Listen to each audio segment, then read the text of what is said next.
Hello, yes sir. Group में आप message डाल दो ना, लोग ज्वाइन कर लें सर फटाफट। वेटिंग ग्रुप है। हाँ वेटिंग में हाँ कोई ठीक नहीं है सर। है। ऑन्कोजिन कैंसर, ठीक है ना। What is oncogene and what is cancer? So we are discussing from last few days that what is the oncogenes, right? So let us discuss again, and then we will understand in the detail. So if you will see, if there is a normal tumor suppressor gene is there and a normal proto-oncogene is there, then cell cycle under control, and it's going to form normal cells. Clear? And then if there is a mutated TSG, कल का topic भी TSG था, tumour suppressor gene, and then if mutated proto-oncogene, right, proto-onc, then both tumor suppressor gene always loss of function. ये note कर लो, always this is the loss of function, and mutated proto-oncogene always gain of function. Loss of function मतलब इनका function जाएगा, they will lose the function, and here will be extra function. For example, there may be extra growth factor, extra, there may be extra function, मान लो release हो जाए growth factor,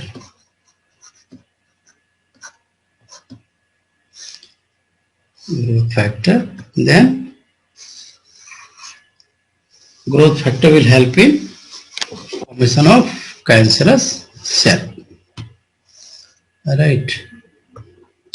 So this is kind of gain of function. तो ये कई बार important है, this is very very important for CSR point of view, कि always TSG leads to बोलो loss of function, and proto-oncogene loss of function, हाँ gain of function. ये CSR में पूछ चुका है, इसको ध्यान से देखना कि always, this is the term always I am using, है ना, always mutated proto-oncogene gain of function, tumor suppressor gene loss of function, right? For example, what is the difference between oncogene and proto-oncogene?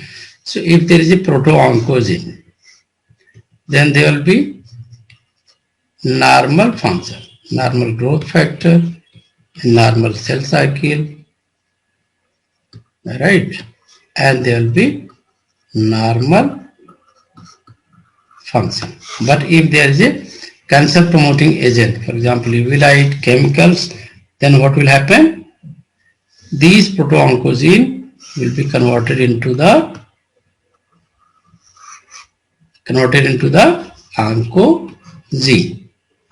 oncogene, right? Good evening sir. Good evening, ठीक हो? तो sir एक बार थोड़ा सा recap कर देंगे क्योंकि अभी जस्ट अभी लॉग इन हुआ। हाँ, मैं अभी कुछ बताया नहीं, मैंने ये बताया कि if you want to see the normal cell division, or if you want to define the normal cell division, what is the characteristic feature? There is a normal TSG and normal proto-oncogenes, and cell cycle is there under the control. कल हमने 2 hit hypothesis पढ़ी भी थी, और हमने बताया था कि ट्यूमर बनने के लिए दोनों का म्यूटेट होना बहुत जरूरी है, राइट? लॉस ऑफ हेट्रोजाइगोसिटी, यही बात करी थी ना कल, loss of heterozygosity. And now we can see what is the malignant cell division if there is a loss of both the genes, TSG as well as mutated proto-oncogene converted into mutated proto-oncogene कह लो, या इसका alternative name क्या होगा? oncogene. This will be oncogene. So oncogene always, there is a gain of function in the system. There will always be gain of function in the system. But अगर यहाँ पे mutation होगा TSG में, like P53, RB, तो always there will be loss of function. यानी इनके related जो भी function है, they will be destroyed, they will be finished. For example, they are P53s having role in DNA repair, damage DNA repair, ठीक है, and then apoptosis, apoptosis,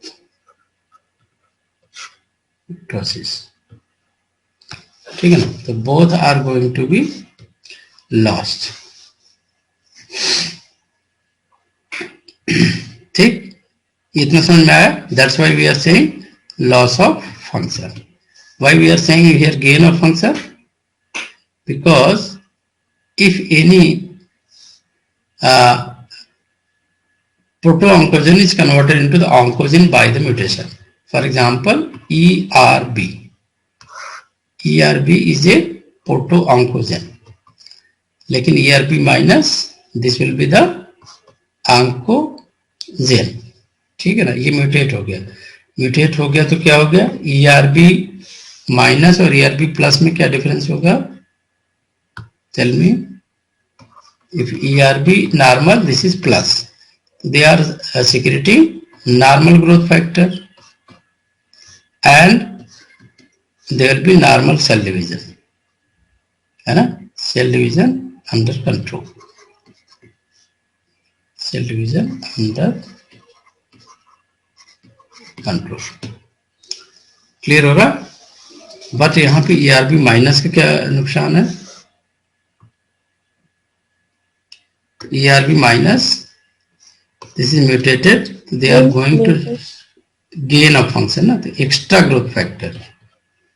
They will release, they are going to release extra growth factor. So that leads to formation of cancer. Cancer cells. इतना समझ में आया मैं क्या कह रहा हूँ? This is clear or not? Right, yes sir, है ना। ये बहुत ही क्लियर है, बहुत इजी वे में समझा दिया। तो again I am repeating the same thing कि proto-oncogene is there, there will be normal growth factor, normal cell cycle and normal functioning, but if there is a cancer promoting agent like UV light, chemicals, then what will happen? They will be converted into the oncogene, and if the oncogene is there, then what will happen? Gain of function, यानी extra growth factor, जबकि over signalling की वजह से these normal cell will be converted into the malignant cell or cancerous cell. This is clear? What is the difference between proto-oncogene and oncogene? ठीक है। Now, अब कभी कभी कंडीशन आपको दे सकते हैं ऐसे कि if oncogene is on, then what will happen? Simply आपको बोलना है oncogene is on, uncontrolled cell division यानी tumor formation, tumor cell formation. If proto-oncogene off, then normal cell growth है। क्लियर? अब देखो इस चार्ट में फ्लो चार्ट कह रही थी आफरीन, तो हमने कहा चलो आज बनाते हैं फ्लो चार्ट। बनाना तो आता नहीं था तो हमने कहा let us try. Normal cell, क्योंकि बायोलॉजिस्ट को ना बहुत कुछ एक्सपेक्टेशन होती है, बट ये गारंटी नहीं कि सब कुछ होगे। जैसे कार्टूनिस्ट भी होना चाहिए, ड्राइंग भी आनी चाहिए, एनिमेशन भी आना चाहिए, वीडियो बनाना भी आना चाहिए, मैथमेटिक्स भी आना चाहिए, स्टैट्स भी आना चाहिए, बायो भी अच्छे से। तो मेरा क्लास पिछला वाला छूट गया था, इसको कवर किया आपने, वीडियो देखा? Yes sir. सर वो हाँ यस सर, मजा आ गया सर, एकदम क्लियर हो गया, एकदम क्रिस्टल क्लियर कंसेप्ट पूरा जो मेरा छूट गया था। तो इसीलिए मैं उस दिन पूछो अक्षिका से कितनी बार बोला, हमने कहा आज आफरीन दीदी को तुम अपने बुलाओ, कहती हो तो रिस्पॉन्ड नहीं कर रही। हमने कहा कोई बात नहीं, चलो बैठो। तो अब ये देखो normal cell, two category of cell regulatory gene. There is a proto-oncogene. The proto-oncogene is the normal oncogene. तो अब चूंकि चक्कर क्या चढ़ा, इसको why this is called as a C-onc. तो अब साइंटिस्टों के सामने दो प्रॉब्लम आई कि sometime suppose ERB is there, है ना। ERB इसलिए ले रहे हैं कि कल हमने बहुत सारी डिस्कशन करी। ERB turned into oncogene because of viral attack या टी एंटीजन का अटैक, है ना। अब टी एंटीजन कहां पर जाता है? SB40 This is the DNA virus. This is coding two type of mutagens कह सकते हो या एंटीजन कह सकते हो, large T antigen and small 2 antigen. Large T, capital T antigen, small T antigen. तो ज्यादातर ये this is malfunctioning the function of proto-oncogen. There are various, I will give you the list of various oncogen. One of them is ERB. Suppose ERB is going to be converted by viral attack. Then what will be the name? This name will be changed. Can you tell me what will be the name? Bolo. This will be called as V-onc. क्या बोलेंगे? V-onc.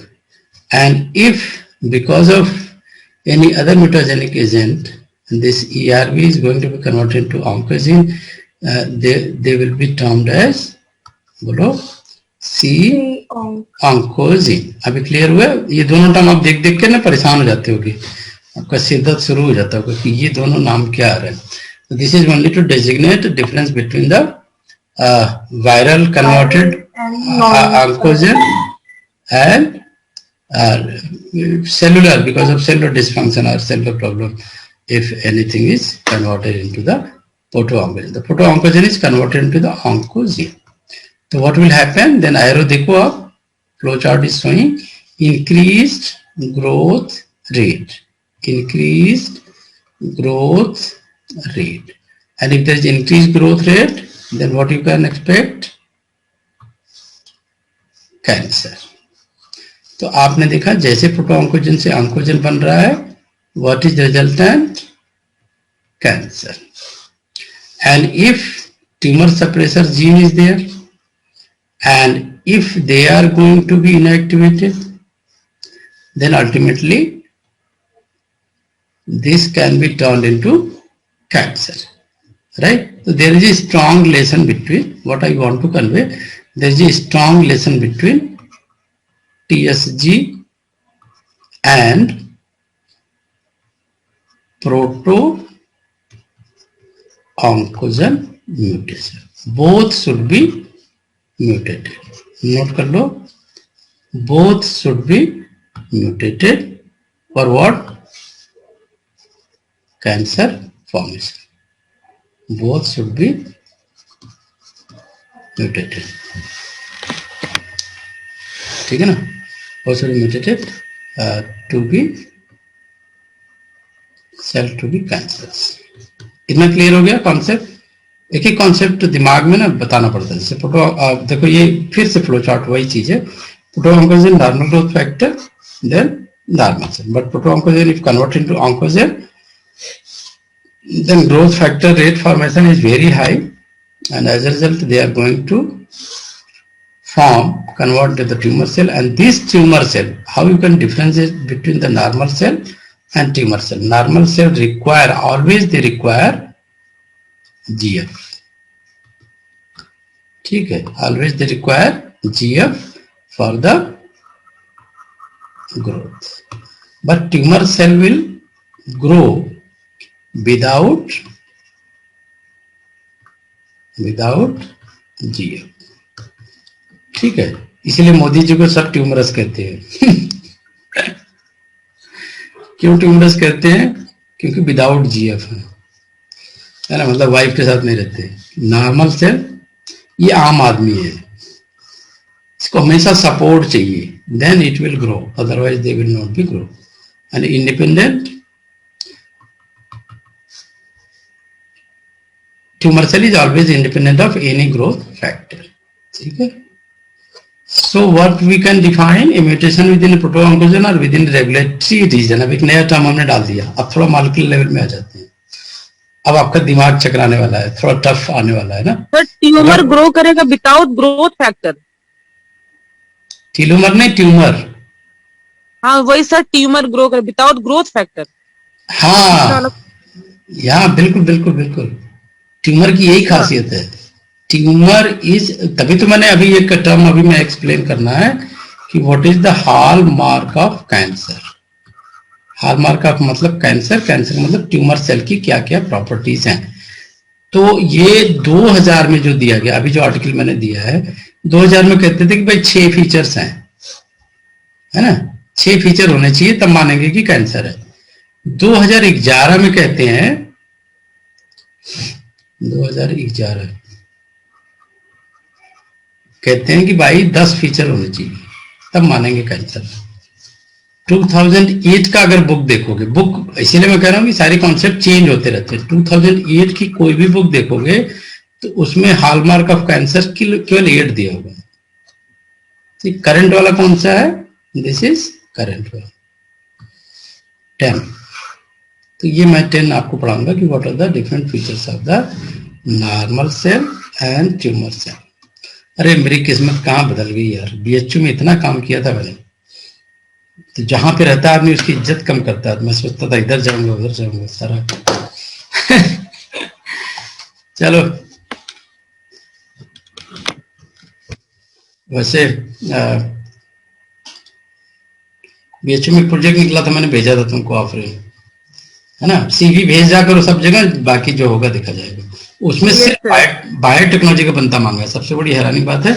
और जो बंदे हैं zoology वाले वो सब हमको जानते हैं, राइट, मतलब they are very junior to me and they are doing this project in collaboration with the physics department IIT BHU. तो मुझे जो डिग्री मिलेगी वो बायोटेक्नोलॉजी मिलेगी, सो डोंट वरी जूलॉजी है कि फिजिक्स है। तो मैंने एनजीओ का डाल दिया है पीएचडी के लिए, बीएचयू वाला डाल देना, क्योंकि बीएचयू वाले में ना तुम्हें फेलोशिप मिल जाएगी, पैसा मिल जाएगा। और उसमें एक बेनिफिशियल एस्पेक्ट ये है उस प्रोजेक्ट का कि आपको सिर्फ माइक्रोस्कोपी के बेस पे समझाना है कि ये है, जैसे ट्यूमर सेल हो तो how you will differentiate without any biochemical testing only on the basis of microscopic. आजकल ये फोटोग्राफिक इमेजेस की हाई रिजोल्यूशन वो इसलिए उन्होंने किया है बायोटेक्नोलॉजी के बंदे को। बाकी तो प्रिंसिपल है और इंस्ट्रूमेंट तो कोई भी सिखा देगा आपको कि माइक्रोस्कोप कैसे चलाना है। तो उसका प्रिंसिपल वगैरह थोड़ा पूछ लेंगे आपसे कि what is the principle of electron microscope, what is the difference between this microscope, what is मतलब खाली माइक्रोस्कोपी के ऊपर तैयार कर लो। आपका आएगा, कॉल आएगी, फोन आएगा आपको, राइट, फोन पे इंटरव्यू हो जाएगी। फोन पे इंटरव्यू हो जा रहा है आजकल, क्योंकि वो कोरोना चल रहा है ना। तो then they finally will send you letter कि आप आके ज्वाइन कर लो इस डेट को, ठीक है। तो ध्यान रहना, बहुत सावधान रहना इस पे, मतलब विद इन 1 वीक और 2 week you will get a call. So microscopy के विषय में बहुत अच्छे से तैयार कर लेना, क्योंकि उनका सारा प्रोजेक्ट मैंने देखा, वो एक्चुअली इस तरह के नॉवल चीजें करते रहते हैं कि इमीडिएट कैसे हो, डायग्नोस्टिक है ये, डायग्नोस्टिक के ऊपर ये प्रोजेक्ट है with the help of images. मैं भी जैसे एग्रीकल्चर में कर रहा हूँ, तो मेरा एक प्रोजेक्ट है कि लीफ को ये उसका देख के कैसे बता दो कौन सा डिजीज है। तो मैंने अभी होली पे एक वो भी फ्लोट किया था कि कौन कौन से मिनरल की डेफिशिएंसी आप लीफ का कलर देख के बता सकते हो, है ना, लीफ का मार्फोलॉजी एंड कलर। ये बड़ा अच्छा चीजें आजकल ये हो रही है, क्योंकि सब ऐप से जुड़ रहा है एंड मोबाइल से फोटो खींच के आप बता दोगे कि प्लांट में कौन सा डिजीज है। इसी तरह एनिमल में भी हो रहा है। यूरिन का जैसे मेरा अभी कॉन्सेप्ट है, कभी प्रोजेक्ट लिखूंगा तो यूरिन का सिर्फ स्मेल देख के, कलर देख के, उसकी डेंसिटी ओडी लेके आप बता सकते हो कि कौन सी डिजीज है, ठीक है ना। तो ये मेरा 100% है कि मतलब ऑब्जर्वेशन है मेरा, मैं भी अभी किसी ने किया नहीं है, तो अगर कभी चांस मिला तो देना पड़ेगा। सो अब डेप्थ में हम डिस्कशन करने जा रहे हैं। What I am saying now see the another aspect. हमने कहा कि टीएसजी में ऑलवेज क्या होता है, TSG always loss of function, loss, ठीक है। और हमने क्या कहा था, प्रोटोऑन्कोजिन में क्या होता है बेटा,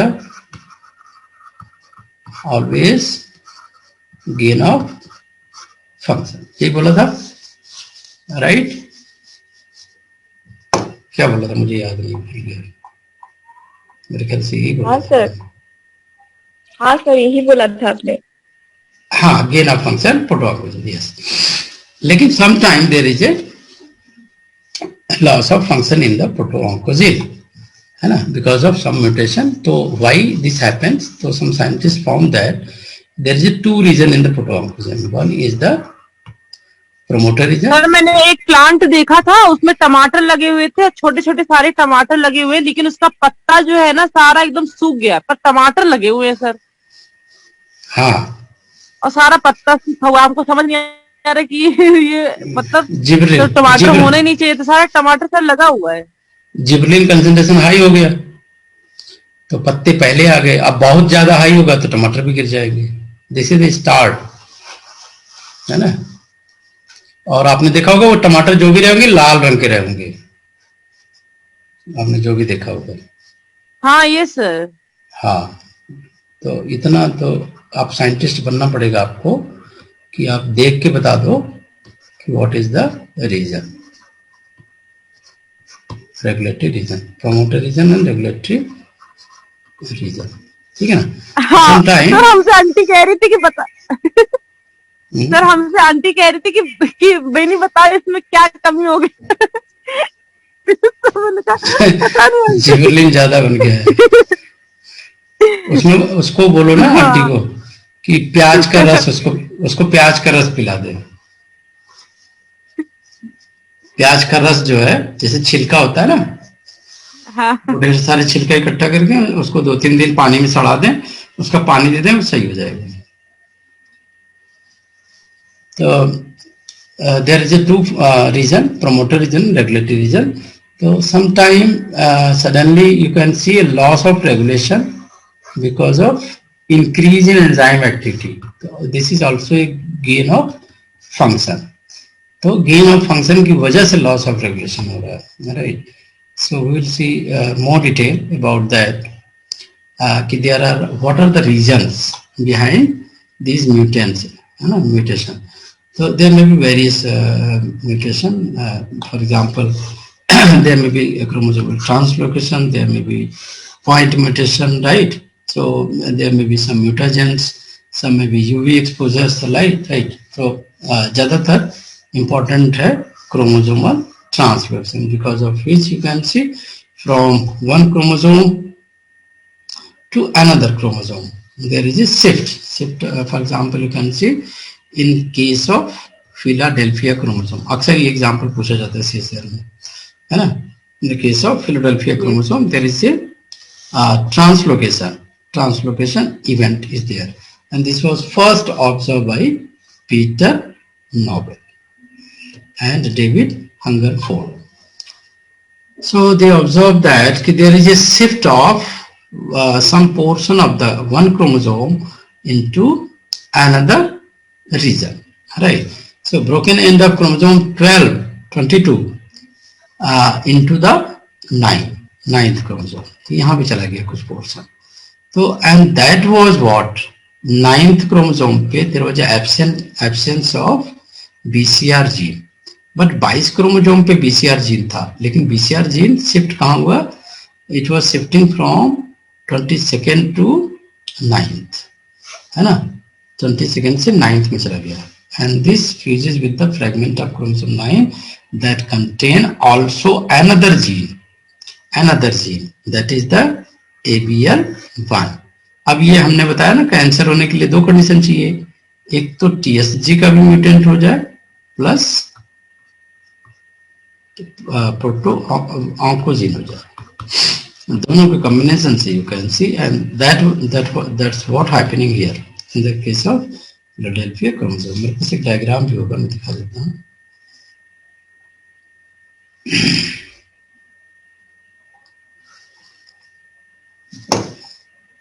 ये 10 फीचर्स लेके आए। तो ये देख लो टाइप ऑफ कैंसर चीज।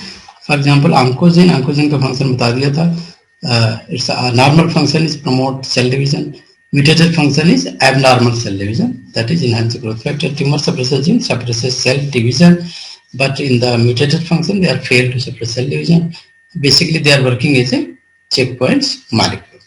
And sometimes there is a DNA repair gene mutation, repair gene mutation, fail to repair DNA mutation, enzyme for mismatch, or so this is the normal cells. They are having the receptor, growth factor receptor, and growth factor is received, the signal transduction passed, and as soon as the signal transduction passed, activation of transcription because of transcription factor.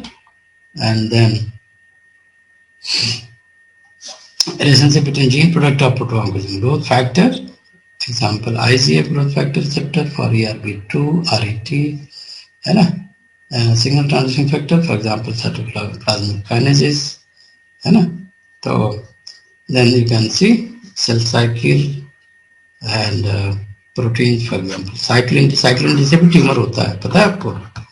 Cyclin D mutant is also responsible for some kind of cancer. Can you name that kind of cancer? कुछ idea है?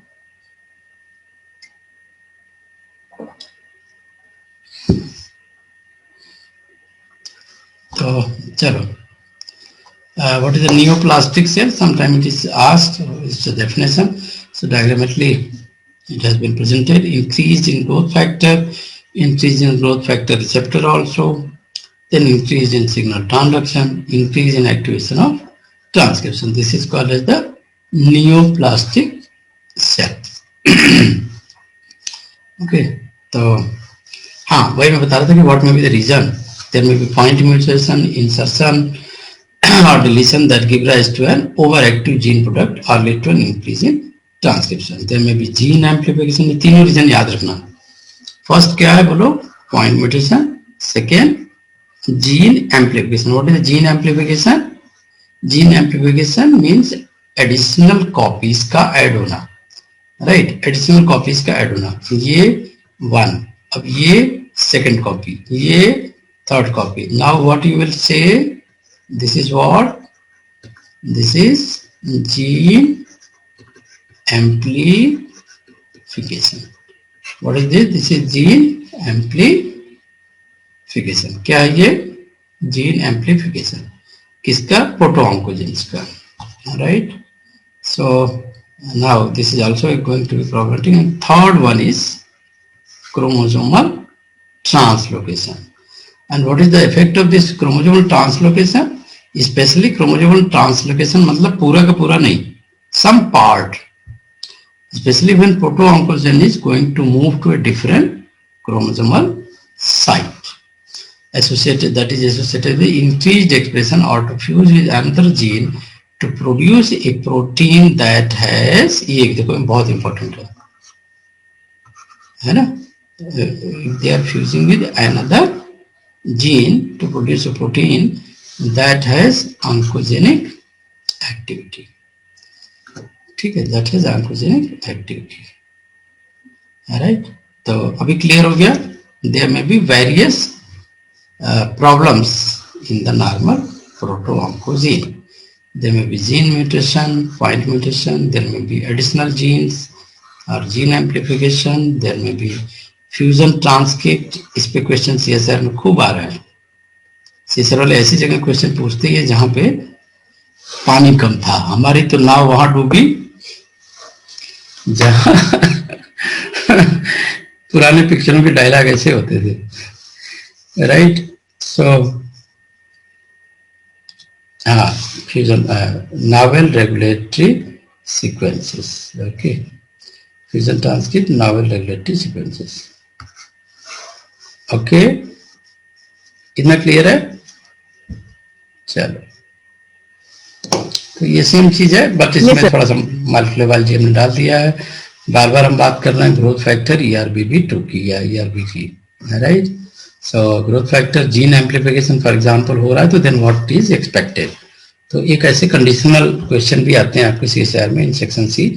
सो for that it's very very important कि there is a receptor gene amplification और mutation for example ERBB2 और EGFR, है ना. Then signaling molecule logged in active configuration, for example RAS and RAF.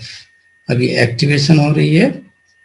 And then protein kinase cascade. आप जानते हो सारे signal transduction either based on the second messenger and second messenger to protein kinase cascade. So protein kinase cascade में अगर ये हो जाए, deletion और methylation induced silencing of genes encoding negative regulators. Negative regulators कौन कौन से हैं? P10, INCA4. INCA4 के बारे में बात हो चुकी है, इसको भूलना नहीं. इनका 4 बहुत इंपॉर्टेंट है। कहाँ नाम सुना हमने?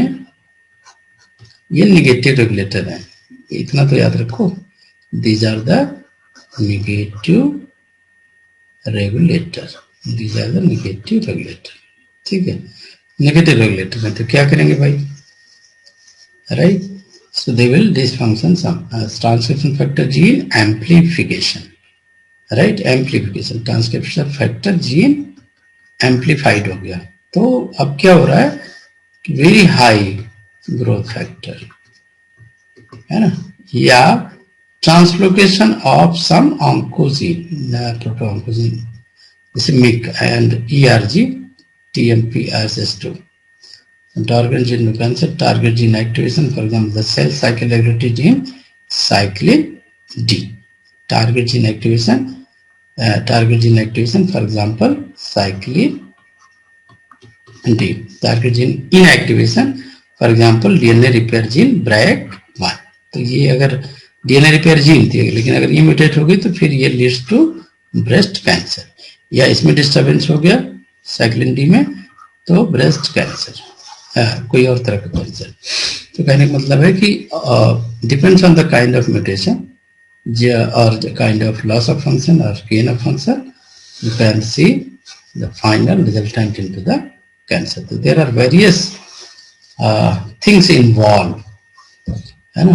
So various things involved. तो वो मैं क्रोमोसोम शिफ्टिंग का दिखा रहा था, मैं पहले इसी पे आता हूँ। ये एक एनिमेशन ये भी है कि proto ऑन्कोजन retroviral transduction, then you can see it is converted into the viral oncogen। ध्यान दे रहे हो, नॉर्मल सेल थी प्रोटो ऑन्कोजन, लेकिन रेट्रोवायरल ट्रांसक्रिप्शन हुआ तो इंक 4A और वो P10 वाला वो फिर से बता दीजिए वो चीज, पटेल वाला। हाँ अभी आ रहा हूँ उस पर, ज्यादा अभी हमने बताया नहीं। इंक 4 का कल या परसों डिस्कस किया था। अच्छा, तो ये नेगेटिव रेगुलेटर है एक्चुअल में, राइट? ये कैंसर कॉज करते हैं, कौन सा कैंसर काज करते हैं, कैसे करते हैं, भी डिस्कस करेंगे। अभी तो बहुत सारी चीज पढ़ा है, एक एक टॉपिक में। हाँ ये भी एक इम्पोर्टेंट है कि दीज आर, देखो ये बड़ा इंपॉर्टेंट क्लासिफिकेशन है। चलो ये पहले एनिमेशन देख लो कि proto oncogene is there and there is a retroviral transduction, तो this will be V onc. क्या बोल रहे थे इसको? V onc, this is a transform cells. एक दूसरी कंडीशन आ सकती है सेलुलर ऑन्क,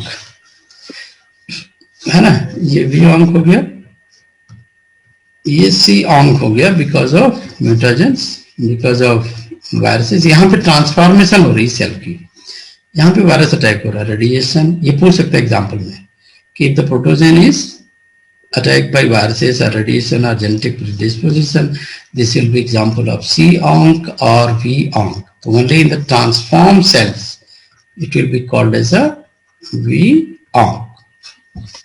ठीक है? And what is the final expression of the C-onc? अब ये देखो hallmark of cancer ही आते हैं, qualitatively altered hyperactive proteins and quantitatively alter gene amplification or translocation resulting in the increased or decreased level of product. Proto-oncogen expression, essential growth controlling proteins, growth factor receptor, signal transduction, है ना? Signal transduction and regulator of programmed cell death. तो ये याद रहेगा प्रोटो-ऑन्कोजन के function क्या क्या है? Regulator of program cell death number 1, ठीक है। ग्रोथ फैक्टर रिसेप्टर नॉर्मल रहेगा तो सिग्नल ट्रांसडक्शन भी लाकर 2 ST शॉर्ट में लिख लो। Third, essential growth controlling protein, release of essential growth controlling protein, तो जिससे सब कुछ क्या होगा ultimately normal expression, normal cell division, normal expression. And if C-onc is there then what will be the normal expression? बोलो hyper active protein या high protein, जो यहाँ पे नॉर्मल प्रोटीन बन रही थी वो किस में कन्वर्ट हो गई? हाई प्रोटीन में। सेकेंड, क्वांटिटेटिव अल्टरेशन, तो अब ये सेल की बिहेवियर ही पूरी चेंज होगी क्योंकि इनका genetic composition is change. How the genetic composition is change, बोलो, how genetic composition change of C onc, इसको सी अंक को हमने क्या बोला था, GOF, गेन ऑफ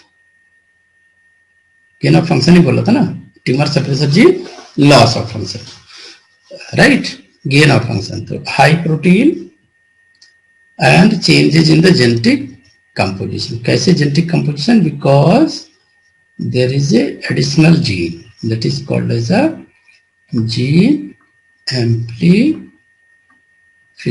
क्या बोलेंगे इसको, gene amplification, right? And this gene amplification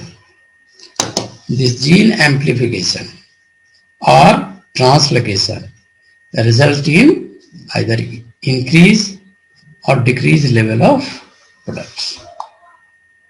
जैसे फॉर एग्जाम्पल हम ये बात करें, अब देखो यहां भी देखना एक कन्वेंशन भी है शो करने का, 922। अब बताओ क्रोमोसोम कहां से कहां जा रहा है, क्रोमोसोम कहां से कहां जा रहा है बेटा, 22 से 9 पे आ रहा है, 9 तक, 22 से 9 पे आ रहा है, तो इसको क्या दिखा रहा है, प्लस, क्योंकि ये गेन कर रहा है, this is called as the plus, 9q plus. Gene कहां से जा रही है, 22q माइनस, तो final arrow will be like this, तो that's why this is called as, now this chromosome is called as Philadelphia chromosome, and this leads to CML. What is the CML? What is the CML beta? Chronic myelogenous leukemia. Chronic myelogenous leukemia. ठीक है, क्या बोलेंगे, chronic माइलोजेनस leukaemia, किसकी वजह से, Philadelphia chromosome. What is happening in the Philadelphia chromosome? There is a shift of some proto-oncogenes to some gene from chromosome number 12 22 to 9. 22 to 9। इसी तरह से बर्किट लिम्फोमा में देखो, बर्किट लिम्फोमा में what is happening, from chromosome 8 to chromosome 14।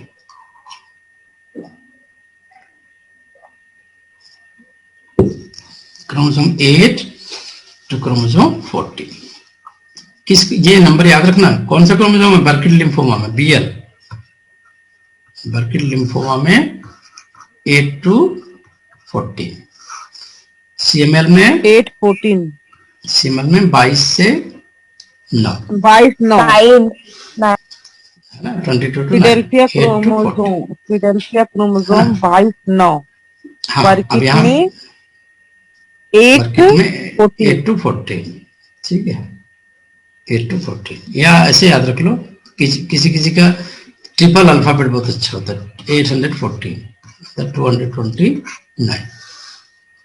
CML 229, BL 814। तो यहाँ पे कौन सर सा, ऐसे याद कर लीजिए हाँ सर, कौन जैसे सा, सर जैसे बी लिम्फोमा में बी जैसे 8 जैसे बन रहा है ना, तो सर 8 14 हाँ वाला। हाँ हाँ, B8 जैसे है, ये कंफ्यूज नहीं करोगे, B8 ही है ना, एंड L इज लाइक 14, हाँ, तो 8 14 वाला याद आ गया। एंड CML में 22 9।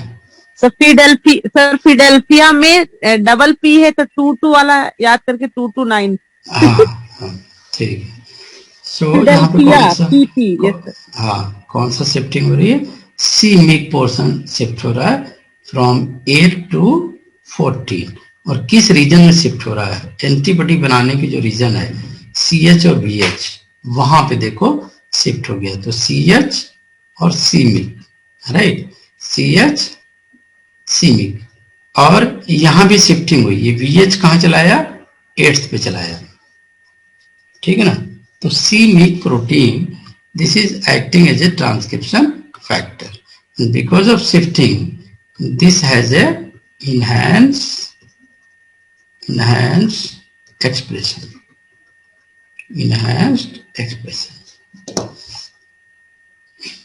ठीक है ना, इनहेंस्ड एक्सप्रेशन। सर ये इन्वर्शन म्यूटेशन की वजह से हो रहा है। हाँ, शिफ्टिंग, इसको कहते हैं chromosomal translocation, not mutation, chromosomal translocation. तो जैसे ट्रांसलोकेशन होती है, जैसे 14q प्लस दिखा रहे हैं, 8q माइनस, यानी यहां से यहां सीमिक, that was oncogene that was shifted and there is a gain of function. Sir ये रेसिप्रोकल ट्रांसलोकेशन है। ये तो हाँ इसी तरह का है, बिकॉज VH यहाँ पे आ गया और सीमिक VH की जगह पे आ गया, तो now there is enhanced expression of c myc protein. अब सीमिक ऑन्कोजेन है तो बर्किट लिम्फोमा हो रहा है, लिम्फोमा मतलब ब्लड सेल का अनरेगुलेटेड फॉर्म, ठीक है। तो मैं बता रहा था, ये देखो साइक्लिन डी की वजह से कौन से कैंसर बनते हैं, cancer cell line, and because of targeted oncogene cyclin D, oesophagus, colon, pancreas, squamous, nasopharynx, and cyclin E की वजह से लीवर, साइक्लिन ई की वजह से लीवर, बीटा कैटेनिन की वजह से कोलोन, बीटा कैटेनिन की वजह से colon, KRAS mutant pancreas, KRAS mutant pancreas, mutant BRAF melanoma, mutant BRAF melanoma, MITF melanoma. हाँ, इसके बारे में देखो पूछा हुआ था, HER2/neu is related with, HER2/neu, what is the name, HER2/neu, this is related with the breast cancer। अच्छे समझ में आ रहा है ना? Yes sir. Breast cancer, cyclin D, note ऐसे बनाया करो कॉपी जैसे मैं लिख रहा हूं, cyclin D, colon, pancreas, ओएसोफेगस,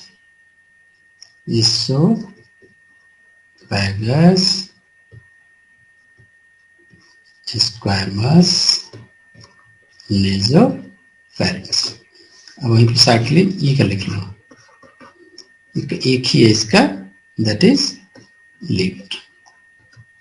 beta catenin कई बार पूछा हुआ है, beta catenin, beta catenin, colon, colon cancer. Archika, are you getting all the concept? Vipakshi, Vipanchi, Pooja, तुम लोग हमारे ऑन्कोजीन हो। प्रोटो ऑन्कोजीन से मैं तुम्हें कन्वर्ट कर रहा हूं, किसमें? ऑन्कोजीन में, गेन ऑफ फंक्शन, राइट? समझ में आ रहा है अच्छे से ना? खूब हंस हंस के पढ़ो, खूब अच्छे से पढ़ो, है ना? There will be no problem, सब कुछ याद हो जाएगा, बिकॉज साइंटिस्ट तो रीजन पढ़ते हैं, लॉजिक, साइंटिस्ट इंफॉर्मेशन भी पढ़ते हैं, रीजन भी पढ़ते हैं, लॉजिक, तो इट्स इजी टू अंडरस्टैंड। तो for example you can see, अगर ये पूछे कि what are the different reasons by which proto-oncogene is going to have gain of function, so what will be the first? Maybe translocation, second may be gene amplification, third may be point mutation। point mutation में दो तरह का हो सकता है, within gene hyper active और degradation resistant protein, within control gene normal growth stimulating protein in excess। Gene amplification में normal growth stimulating protein in excess, because copy 1 थी, इसी की दूसरी कॉपी होगी, इसी की तीसरी कॉपी होगी। ट्रांसलोकेशन, ट्रांसलोकेशन कहां पे हो रहा है? May be in the promoter region, तो then normal growth stimulating protein in excess, normal growth promoting in express। ठीक है जी, दिस इज क्लियर? इतना क्लियर है बच्चों? Any problem? Puja, this is clear? अच्छा, आवाज नहीं आ रही क्या?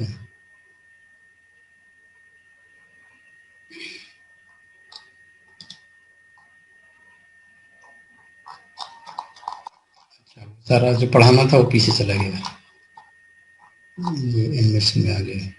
हाँ, तो मैं ये कैटेगरी की बात कर रहा था। Now you can see this function is going to be asked. ठीक है, जैसे for example sis growth factor, what is the function? This is very similar to PDGF, platelet derived growth factor.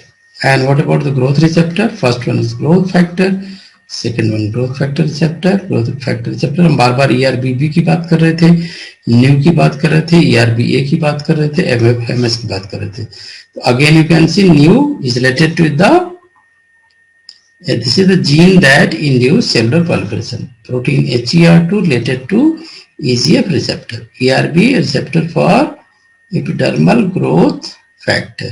FMS receptor for colony stimulating factor CSF1. ERBA receptor for thyroid hormone.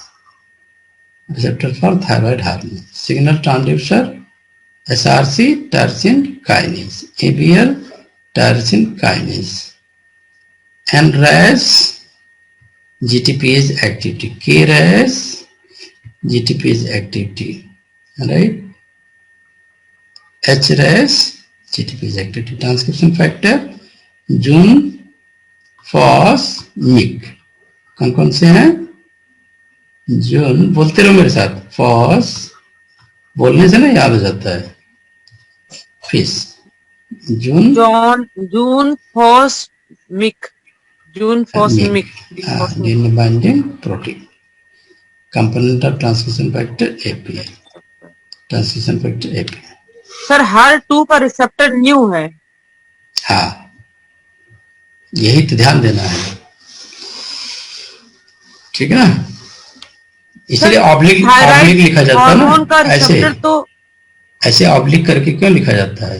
एक होता है growth factor और एक होता है receptor, तो ये है रिसेप्टर और ये है ग्रोथ फैक्टर, समझे? तो ऐसे ऑब्लिक करके दोनों को मतलब पेयर, दोनों काम करते, हाँ पेयर बना के लिखते हैं। ग्रोथ फैक्टर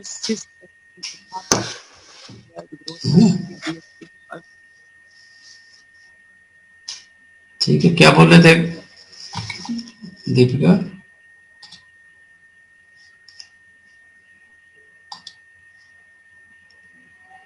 अच्छा, अब आते हैं category second, tumour suppressor gene, ये है TSG and this is the inhibitor of cellular proliferation. तो RB का फंक्शन क्या है? Retinoblastoma, suppression of retinoblastoma. P53 nuclear phosphoprotein that inhibit formation of small cell lung cancer and colon cancer. DCC suppressor of colon carcinoma.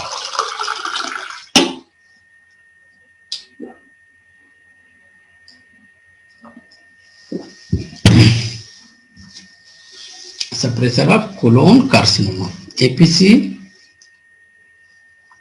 suppressor of adenomatous polyposis. NF1 suppressor of neurofibromatosis. WT1 suppressor of Wilms tumor. NF1 neurofibromatosis, WT1 Wilms tumor, DCC colon carcinoma. APC polyposis. BCL2 category third, gene that regulate programmed cell death. PCD. BCL2 suppressor of apoptosis. suppressor of apoptosis. ठीक है, तो इसकी हम बाद में चर्चा करेंगे, because BCL2 is also an oncogene and also an anti-apoptosis gene. ठीक है ना, तो epistin viruses mostly contains a gene that are very similar to BCL2 and may act in similar manner to suppress apoptosis. apoptosis नहीं होगी तो cancer हो जाएगा. तो regulation of program cell death, यानी कैंसर एसोसिएटेड जीन की बात कर रहे हैं. किसकी बात कर रहे हैं? Cancer associated gene. कौन सी है? वो है BCL2. This is anti apoptosis gene. Anti-apoptosis gene. इतना क्लियर हो गया बच्चों? Any doubt?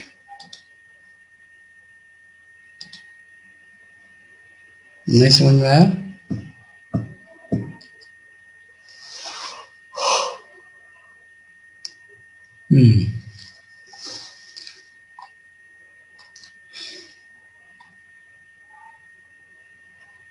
तो अब यहाँ मेटास्टेसिस एक टर्म पूछा हुआ था CSIR में कि what is the metastasis.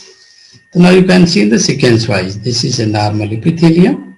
Suppose this is the APC gene, chromosomal 5q, hyperproliferative epithelium, है ना, DNA hypomethylation, early adenoma, KRAS intermediate adenoma, DCC late adenoma, P53 बोलो carcinoma, and other alteration metastasis. This is the model how because of genetic alteration colon cancer can be converted into the metastasis. What is the metastasis? Metastasis means that can spread to all body part. Spread to all body part via blood. ठीक है, तो देखो कितना early, intermediate, late and then final आया carcinoma. Right, तो sequential loss हो रहा है. पहले एपीसी लॉस होगी, फिर केरएस का लॉस हो गया, है ना, केरएस एक्टिवेट हो गया, लॉस नहीं हुआ, एक्टिवेट हो गया. डीसीसी का लॉस हो गया, P53 लॉस हो गया. तो ये ऑन्कोजेन, ठीक है ना. देन फाइनली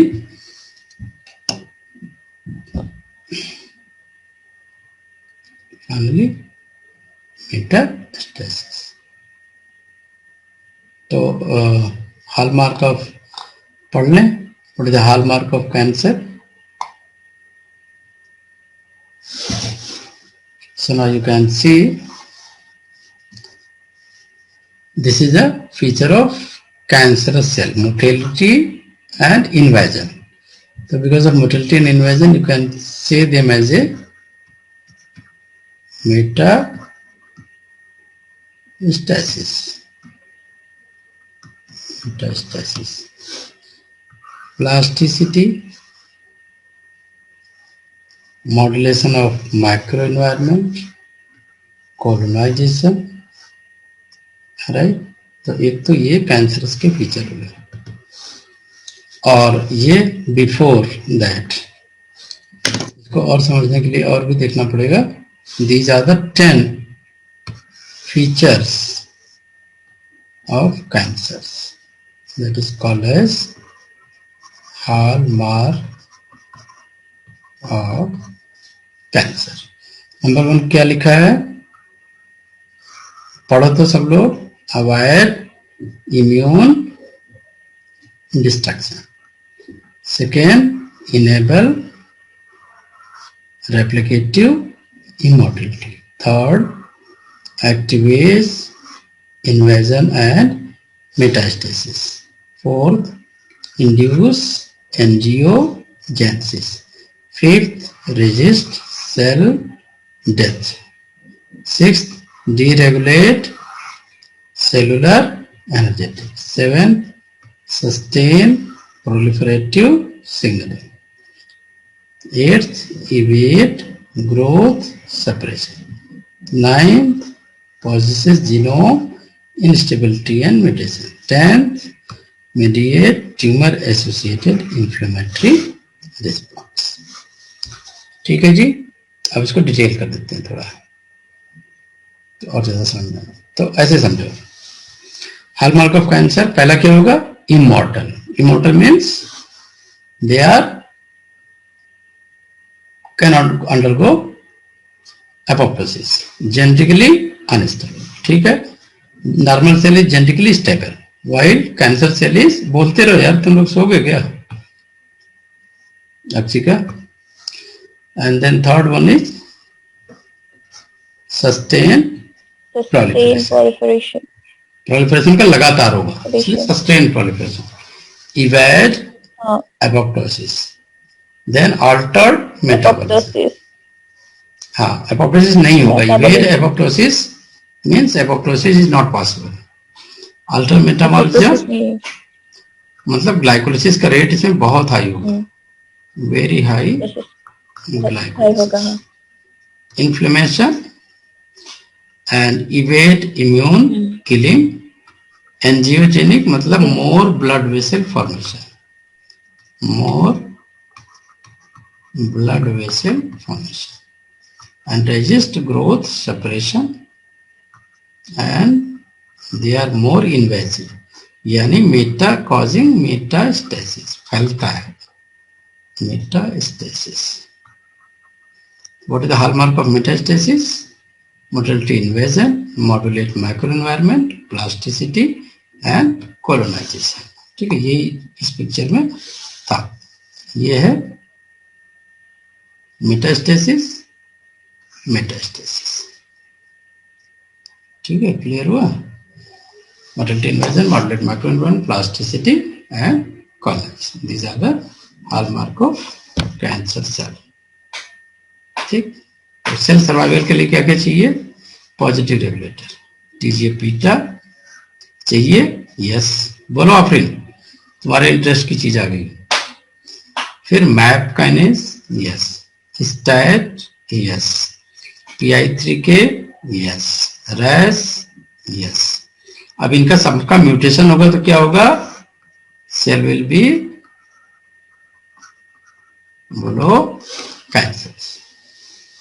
ठीक है, सेल साइकिल एपोप्टोसिस। अब देखो, ये हो गया सेल फेट, एपीसी। अगर ये लॉस हो जाए तो क्या हो जाता है? Colon cancer. नॉच डेवलपमेंटल का पार्ट है, एचएस डेवलपमेंटल का पार्ट है।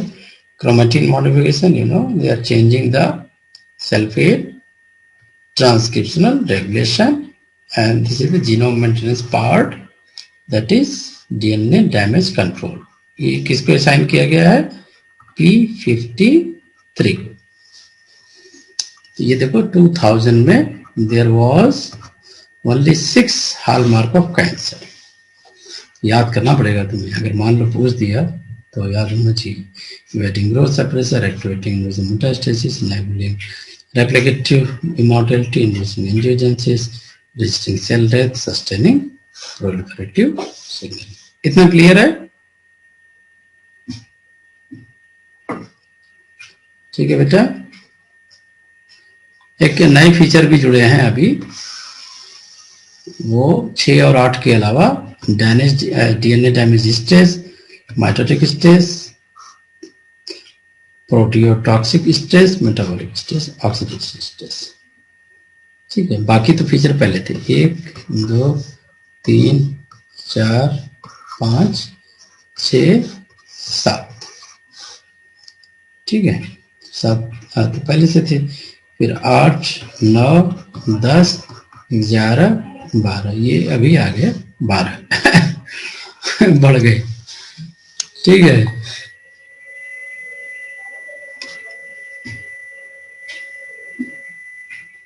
अच्छा ये देखो, what is the difference between RAF proto-oncogenic protein and RAF oncogenic protein? So you can see in the regulatory domain there is the insertion of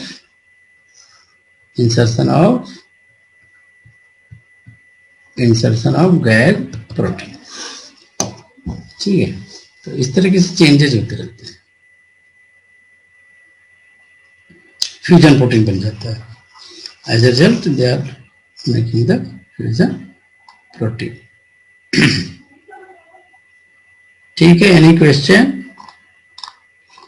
मेरे ख्याल से आज इतना बहुत है, बाकी मैंने इसमें डिटेल दिया हुआ है, बाकी 10th हॉलमार्क कैंसर के तो वो आप पढ़ सकते हो अगर आपको ज़्यादा जानकारी चाहिए थी, है ना.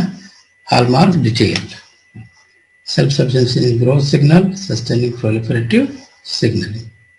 तो these are some point if you want to study तो ये पढ़ सकते हो. Acquired capability insensitivity to anti-growth signal, evading growth suppressor. So stop signal disabled, normal cell response to anti-growth signal, right?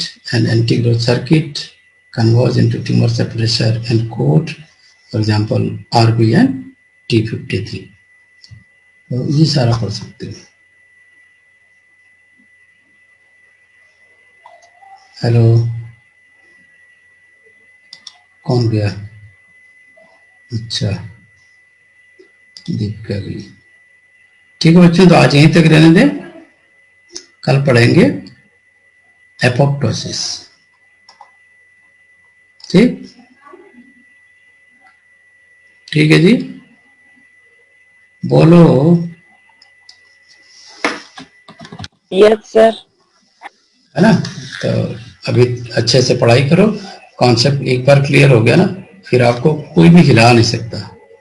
आज हमने देखो कितना 78 स्लाइड डिस्कस किया है, 66 है ना, तो काफी स्लाइड हमने डिस्कस कर ली है. और इसमें हमने थोड़ा सा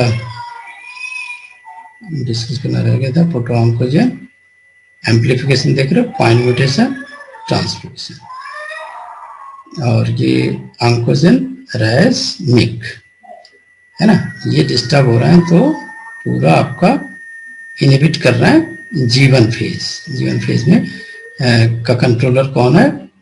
आरबी. एस फेज का कौन कंट्रोलर है? P53. याद रखोगे, आरबी कंट्रोलर ऑफ जीवन, P53 controller of S phase, and oncogene dash mic if disturbing the M phase then G1 phase is blocked. ठीक है, और P53 का मॉलिक्यूलर बायोलॉजी कल बता नहीं पाए थे.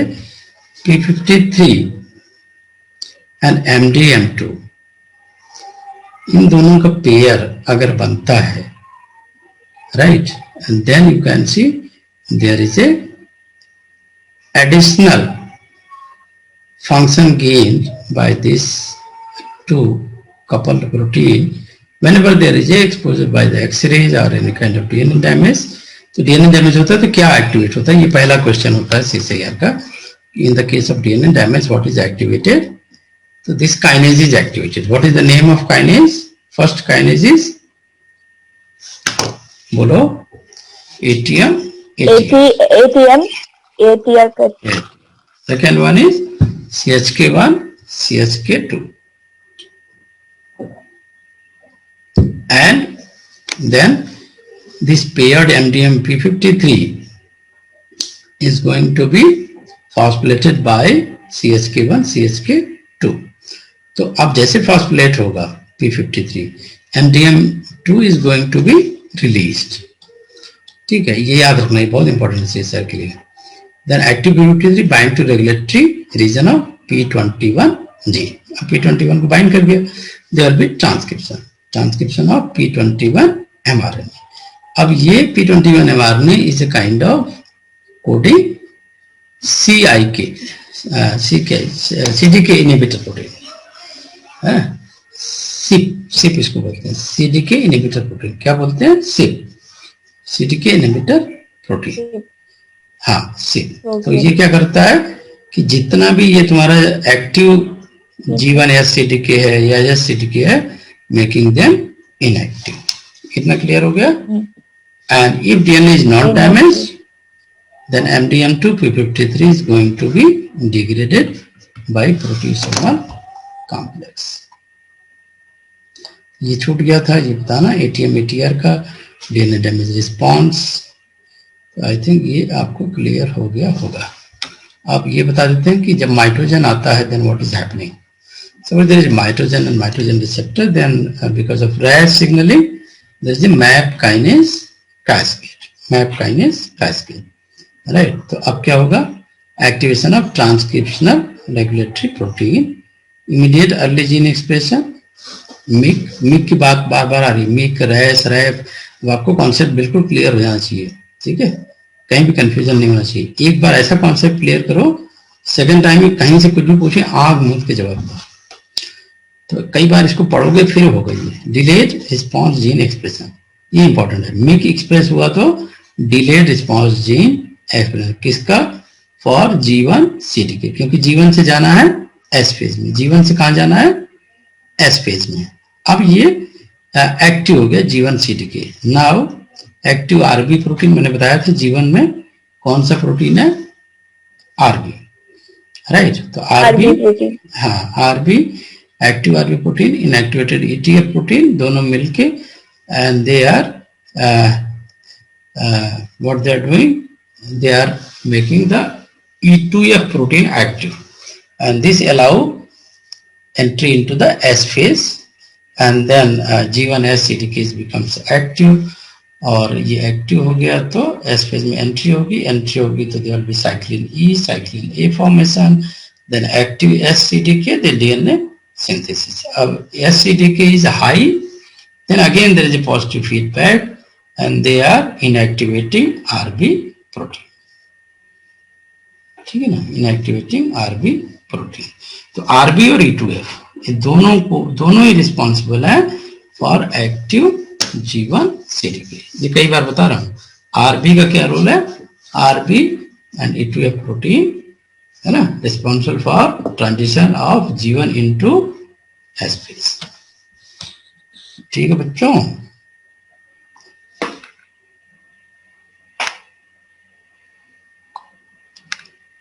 तो रैस रैप का भी बता दें, क्योंकि घबरा गए होगी। हमने कहा होगा कि रैस रैप का भी बड़ा इंपॉर्टेंट है। तो what is the ras raf? Exactly there is a epidermal growth factor. इसका ग्रोथ रिसेप्टर क्या है? ERB B, है ना, ERB B। ERB B is the growth receptor of epidermal growth factor का। तो अब ras and raf both are activated and these are activating the MAP kinases, then ERK transcription factor binding to DNA portion, right? तो fos mRNA बनता है, fos induction of fos mRNA, ठीक है ना। तो ये फिलाडेल्फिया का हमने आज बता ही दिया है ना, फिलाडेल्फिया क्रोमोसोम का ट्रांसलोकेशन मैकेनिज्म।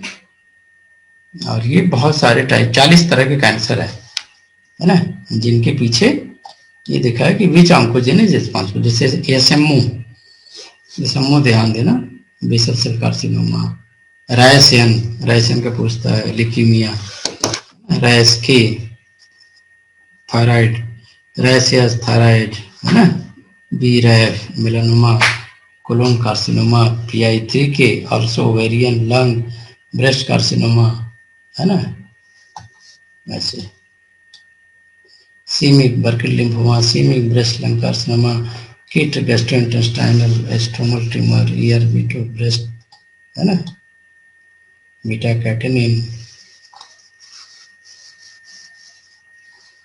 ठीक है।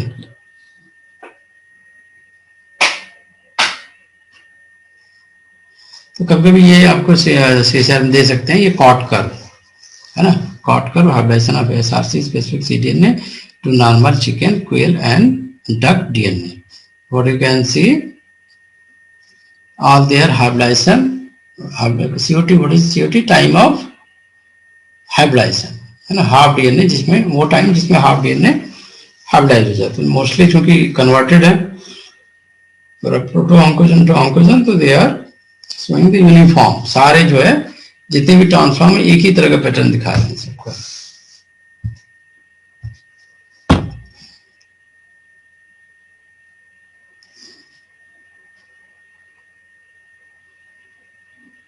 तो ऑलमोस्ट सिलेबस खत्म हो चुका है ना।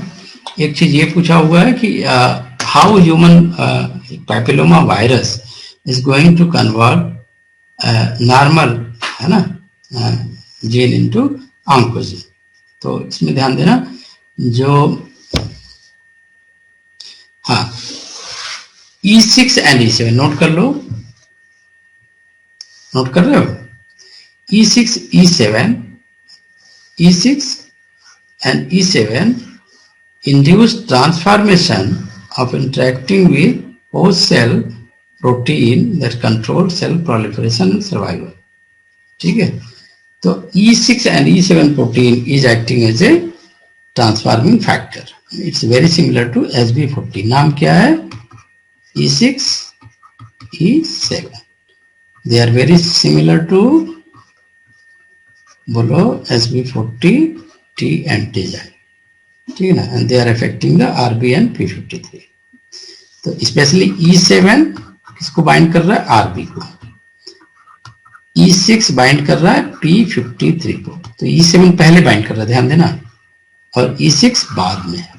तो सीक्वेंस भी पूछ सकते हैं, किसके ऊपर कौन बाइंड कर रहा है ये भी पूछ सकते हैं, सिमिलैरिटी इंडेक्स पूछ सकते हैं, राइट, ओके। तो E6 P53 को बाइंड कर रहा है and E6 stimulate degradation of P53 degradation. E6 क्या करता है, इसका फंक्शन भी एक बार मुझे याद है CSR में पूछा हुआ था, डिग्रेडेशन ऑफ P53। तो ये हो गया क्लियर। तो मतलब SB40 जो वायरस है, तो वो E6 के जैसा काम करता है। हाँ, अकेला काम करता है, अकेला। तो ये RB एंड P53 को डिग्रेड करेगा, तो सेल तो एबनॉर्मली ग्रोथ करेगा ना। हाँ हाँ हाँ, P53 गया तो फिर गया, डीएनए डैमेज तो रिपेयर नहीं हो पाएगा ना। P53 का मेन काम ही है डीएनए डैमेज, डीएनए को रिपेयर करना है, तो उसको ये मार देता है। मतलब वायरल है ना, वायरस, तो वायरस का एक सिलेबस है आपका पार्ट कि वायरस से कैसे कैंसर होता है। तो इसलिए ये सारी चीजें हमने कवर की बहुत डिटेल में कि कैसे ये चीजें हो रही हैं। अब एक बार फंक्शन ही पूछ दिया था नॉर्मल, शायद पिछले साल ही पूछा था या पिछली बार ही CSR में पूछा था ये कि what is the envelope, env क्या कोड करता है। तो this is coding the envelope glycoprotein. Pol reverse transcriptase, pol जल्दी याद नहीं आता कि क्या कोड करता है, reverse transcriptase, gag structural proteins, ठीक है। तो जब भी गैग, हाँ, गैग कहीं पे अगर रेगुलेटरी प्रोटीन के बीच में फ्यूजन प्रोटीन बनाता है तो always they will code protein structural protein protease. Pol अगर जाएगा तो RT रिवर्स ट्रांसक्रिप्टेज, एनवेलप जाएगा तो एनवेलप ग्लाइकोप्रोटीन, ठीक है बेटा। तो ये है STLB। मुझे याद है अभी मैंने आपको शायद दिखाया था, HIV का उन्होंने पूछा था कि वो कैसे हिट करता है, कैसे कन्वर्ट करता है कैंसर में। STLB है यही वाला, ह्यूमन रेट्रोवायरस, इसको कहते हैं STLB1 is the causative agent of T cell leukaemia, T cell leukaemia, है ना। तो इसमें वही चीज होती है, एक्सप्रेशन ऑफ वायरल जीन, है ना, वायरल जीन। ये आगे शायद मैंने दिखाया भी है। RSV वाज द फर्स्ट, रास sarcoma virus was the first virus जहां से कि आपका आइसोलेट किया गया था ऑन्कोजीन्स, फर्स्ट वायरल ऑन्कोजीन। फिर SB40T की डिस्कवरी हुई, फिर ये सारा पता चला कि ये काम क्या करते हैं। तो E6 हमेशा डिग्रेड करता है P53 को, ध्यान देना। E7 क्या करता है, डिग्रेड करता है RB को। तो ये ह्यूमन पैपिलोमा वायरस का याद रखना, वायरस से रिलेटेड है आपके सिलेबस में। एक बार पूछा हुआ था Kaposi sarcoma associated herpes virus and Epstein Barr virus. तो ये क्या करते हैं, ये basically both Epstein Barr virus and Kaposi sarcoma associated herpes virus causing the cancer. तो अगर आप इनकी मैलिग्नेंसी देखोगे तो एपिस्टीन बार वायरस ही वो है जो बर्किट लिम्फोमा का केस है, and this was observe in the Africa. अब बी सेल लिम्फोमा कहाँ ऑब्जर्व होती है, एड्स पेशेंट में, जो HIV के रूप में क्वेश्चन ये सर वाले पूछ रहे हैं। रिट्रोवाल एंकोजन है ना, कितना इंटरेस्टिंग है, लिकोसिस वायरस। अब ये ट्यूमर डेवलपमेंट का लिए एक्सपेरिमेंट किया गया था, किसका, गैग और पोल है ना, गैग और ABL, गैग ABL दोनों को जीन में फ्यूज करके डाल दिया गया। Then they observe that there was a tumour development. So this experiment was related to the isolation of Abelson leukemia virus, which is highly oncogenic. ये है इनका structure. Full length RSP, gag, pol, envelope, SRC। ये है SRC protein tyrosine kinase.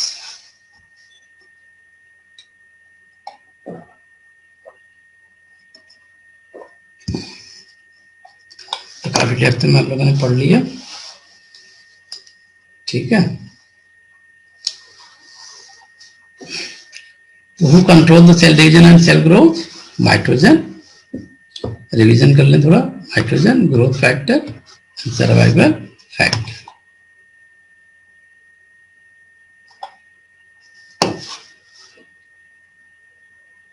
ठीक है,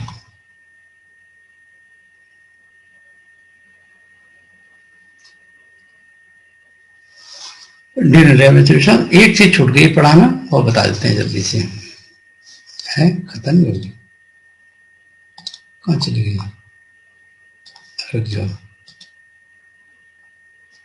P10 का function आ गया ना, प्रमोट सेल सर्वाइवल, नहीं P10 का करता है। इंक 4 का क्या फंक्शन था, यहाँ पे आया था ना, लाइट PVT थे, INK 4 and P10 tumour suppressor gene है ना। INK 4 and P10 is also a tumour suppressor gene, याद रखना है ना। नेगेटिव रेगुलेटर, हाँ नेगेटिव रेगुलेटर, और दो और है tumour suppressor APC MAD-R2, APC MAD-R2। तो ये शायद बोल रहा था, तो ये भी चलो अच्छा मिल गया।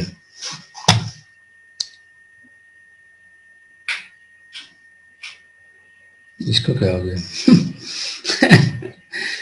इसको क्या हो गया, देखो आज मैंने डायग्राम बनाया, अपने एक आर्टिकल लिख रहा हूँ, इसके लिए हमने ये डायग्राम बनाया। ऐसी चलती रहती है कलाकारी। आ गया, चलो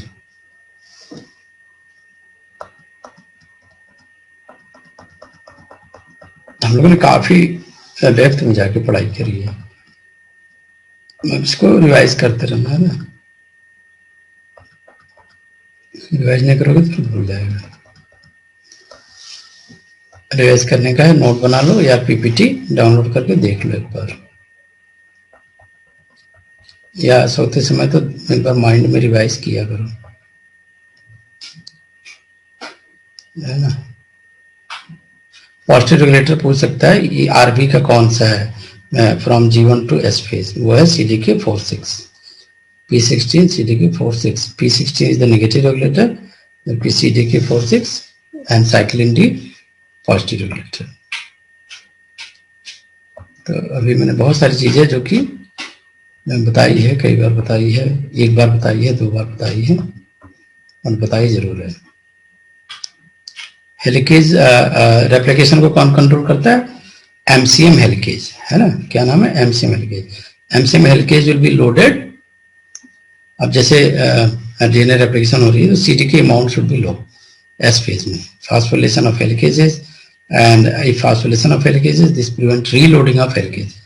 तो इसलिए during the one cell cycle there is a one replication, not 2 replication. Why, because immediately phosphorylation is there of the helicase, okay, है ना। तो इसलिए फास्फोरिलेशन एक ही बार होगा, एक सेल साइकिल में एक बार फास्फोरिलेशन होगा, तो वो लोडिंग हो जाएगी फिर रुक जाएगा। देयर इज ए जेमिनिन प्रोटीन, ये कभी नहीं पूछा है लेकिन ये पूछ सकता है कि what is the role of geminin protein. Geminin protein also prevent reloading of helicases by inhibiting them. तो फास्फोरिलेशन इनहिबिट कर रहा है और जेमिनिन दोनों मिलके रीलोडिंग को रोक रहा है। तो this is the cause of replication at once. इसे क्वेश्चन रीजनिंग के रूप में बोल सकता है। मैंने एडिशनली एक्सप्लेन करने के लिए लिख दिया कि स्लाइड देखोगे तो क्या पढ़ोगे, तो थोड़ा सा पढ़ लोगे तो अभी क्लियर हो जाएगा, ठीक है। ये एमसीएम हेलिकेज का डायग्राम है, हाई सीडीके स्टेट है ना, MCM helicase loading and promoted by the CD6 CD1 MCM helicase. और यही अगर फास्फोलेट हो जाएगा तो अनलोडिंग हो जाएगी, लोडिंग नहीं, ठीक है। तो MCM helicase loading there is a two activator CDC45 SLD1 and GI-NS complex। नाम जरूरी नहीं है बट लोडिंग फैक्टर का नाम जरूरी है, ORC CDC6 CDT1 है ना, ORC CDC6 CDT1 ORC CDC6 CDT1। देखो एमसीएम हेलिकेज की लोडिंग हो रही है, फिर एमसीएम हेलिकेज एक्टिवेशन, एस फिर CDK डीडीके and then high CDK state polymerase loading and replication only once। अब एक बात आई थी कि सेपरेशन कोएसिन में, कोएसिन क्रोमेटिड में कौन कौन से लोडिंग कॉम्प्लेक्स होते हैं। तो यू कैन सी SMC3 से मिलके बना है cohesin and there is additional loading complex that is SCC1 SCC3 PDS5 sororin WAP-L, ठीक है। तो इतने फैक्टर हैं जो एसोसिएट करते हैं कोहेसिन को, तो इसलिए इनको क्या कहते हैं, कोहेसिव पार्टनर कोहेसिव पार्टनर। ये देखो PDS5 WP1 SCC2 4 सेंट्रोमियर के साथ अटैच है, ये कोहेसिन है, दिख रहा है, ये कोहेसिन है, यहाँ पे दिख रहा होगा, ठीक है ना। And then G1 CO8T sister chromatidase। अरे मेरे भाई,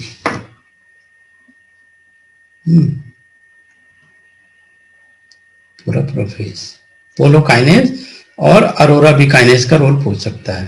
तो उनका क्या है role, entry into from G2 to prophase. Polo kinase और अरोरा बिकाइनेज जरूरी है, entry into mitosis, entry into mitosis।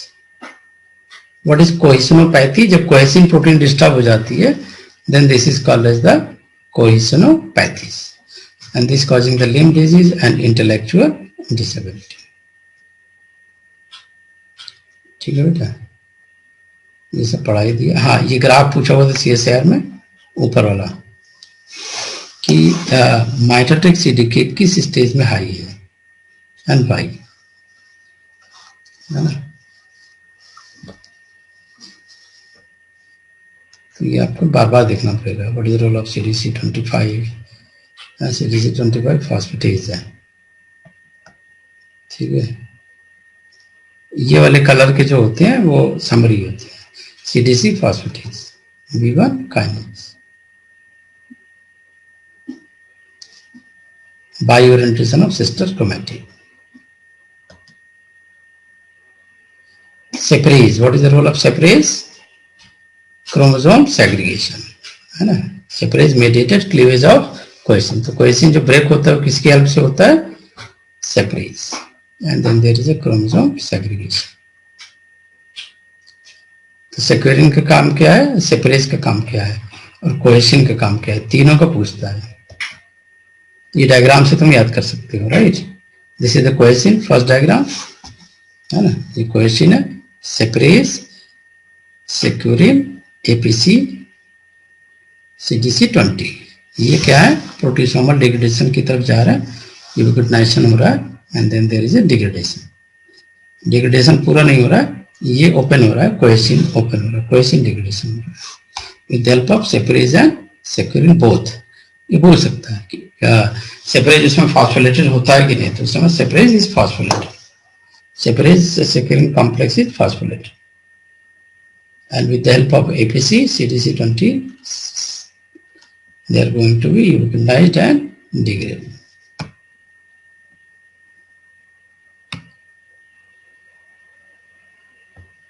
चल जाए, कोई बात नहीं.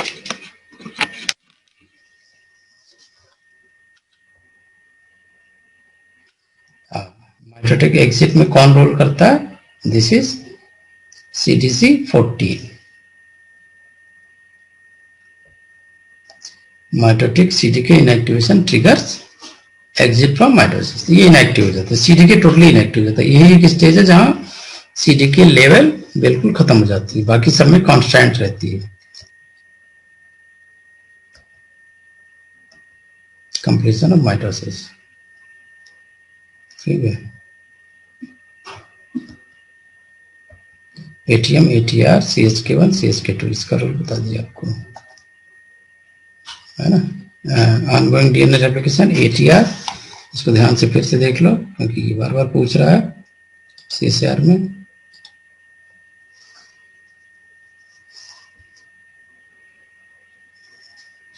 ATR CHK1 inhibit CDC25 mitotic CDK.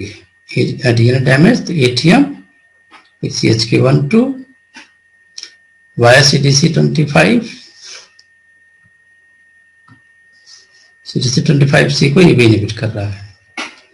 Otherwise P53, P21 inhibit mitotic CDK M phase entry. तो एंट्री और एग्जिट दोनों में CDK का बहुत रोल है. CDK डाउन होगा तब भी एंट्री होगी और एग्जिट होने के लिए भी CDK level should be down.